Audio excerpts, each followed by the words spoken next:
Happy Sunday. It's been a minute.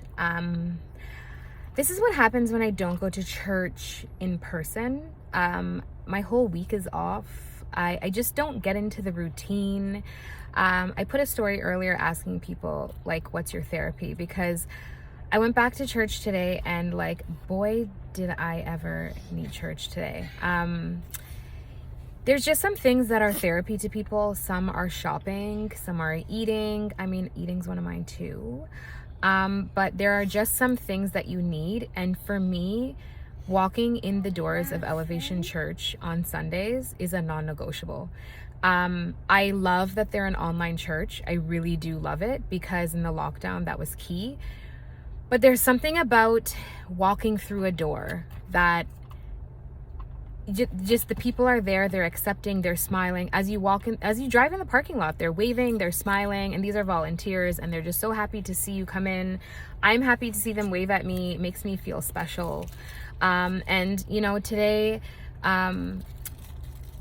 Stephen was talking about like the importance of each seat that everybody sits in, and he mentioned, and actually, sorry, let me backtrack. As I even walked into the service today, sometimes when you're doing things in life and sometimes you feel like, I don't know if this is really like doing anything, the things that go unnoticed are usually the things that are noticed. So again, backtracking, when I walked in, it was the pastor of the church's dad walked up, said hello, and then said to me, I can't wait to hear the recap of service on Instagram today. And I was like, oh my gosh, you listen? And he was like, yeah. And I was like, wow. And I told cousin Dan and I told Denise, like, that felt good, because I love talking and I love sharing, but I love going to Elevation Church. Like, I know some people think it's weird, and I know that some people have a stigma also about having like a God-focused life and thinking that you can't do things that other people do because it's restricted and there's a bunch of rules. And honestly, guys, God is a relationship. It's not about restrictions and rules. It's literally personal to each person. Don't let anybody tell you what your relationship with God should look like. Like, literally 0 people have a say except for you and God. That's it. There's nothing you should wear. There's no way you should talk. There's not a certain way you should pray. There's not a certain way, like, yes, there's a certain guidelines to living, but we are flippin' humans. Like, we're humans. The pastor talks about how much he's a human and how many times he slips up, how much times he goes into a depression, how much times he lets like wrong thinking slip into his mind. And we're human. Like, it's not about not having a glass of wine or two, and it's not about not going to a party with some friends, and it's not about sacrificing, like, we don't sacrifice goats anymore, but like, you know what I mean? It's just like your relationship with God is all that you have in this world. That is something that nobody has a say in. So sorry I backtracked, but anyways, today he was talking about the seats and how each seat has so much importance to God. Every seat, every person driving, every person on a bus, like, every person is so valued, but every person also has a certain value for the people around them. And he was saying, like, his wife is the most important seat in the building.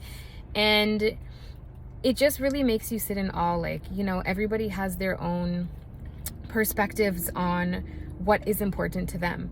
But anyways, his point today was a troubled mind and an open door.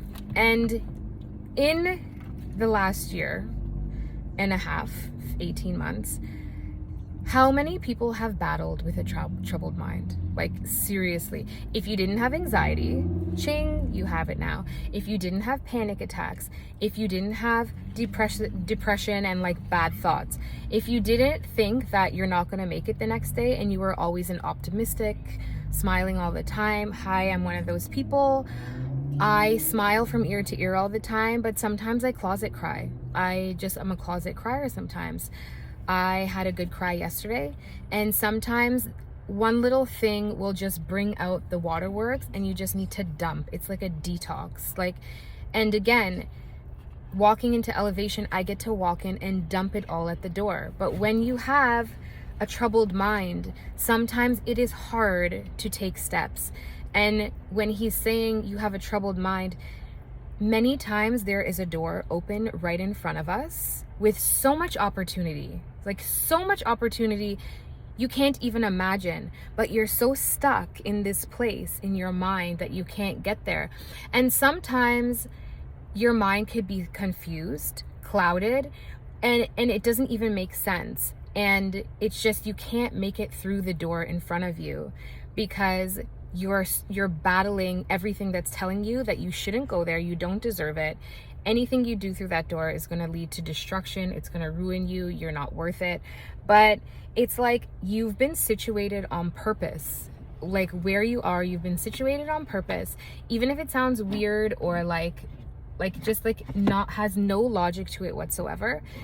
Sometimes you're just in those situations on purpose, because there was another thing he said where it was like, some of your dysfunction is used to spread the gospel.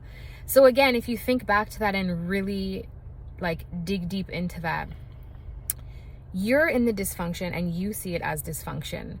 But 5, 10, 15 years later, this could turn out to be something that is such a beautiful story that spreads so much that now there are hundreds or millions of people telling that story because your dysfunction brought you through, not around, like he says, or not on top of, but through, like you walk through the fire, burnt off, got off some whatever needed to go, and now you're at this other side and it's beautiful, and you're filled with joy and happiness and peace, and you wouldn't have known what joy and peace felt like until you went through that dysfunction.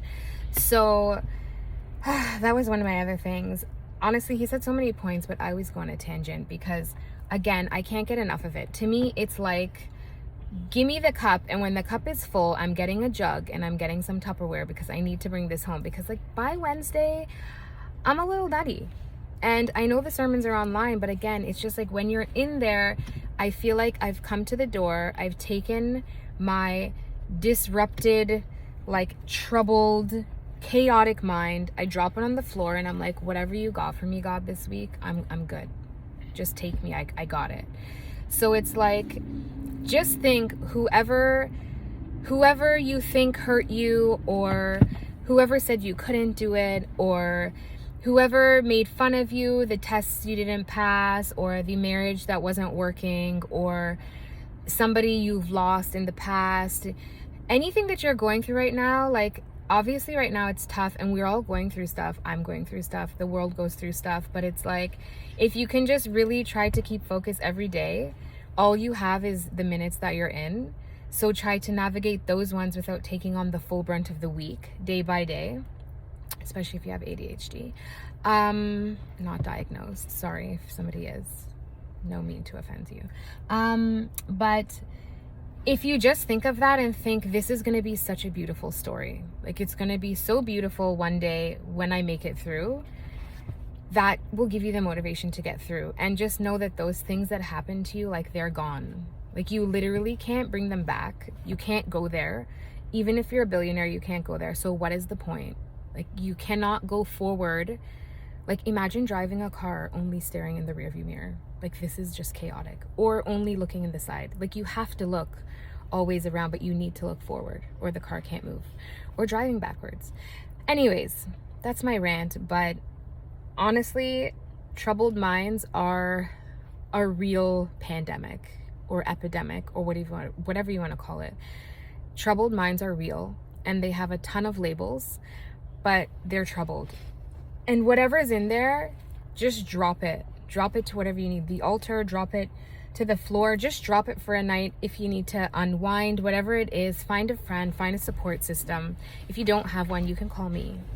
I love talking to people. And just know that there's stuff in front of you that you have no idea, like no idea how beautiful it's going to be. That right there gives me hope, even for myself. Sometimes I'm talking to you guys, but I'm talking to myself. Anyways, happy Sunday. I'm having bubble tea with my kids. You guys having bubble tea? Yeah. They just listened to this big rant too. Love them. Say bye, guys. Bye. And see you next week. Bye.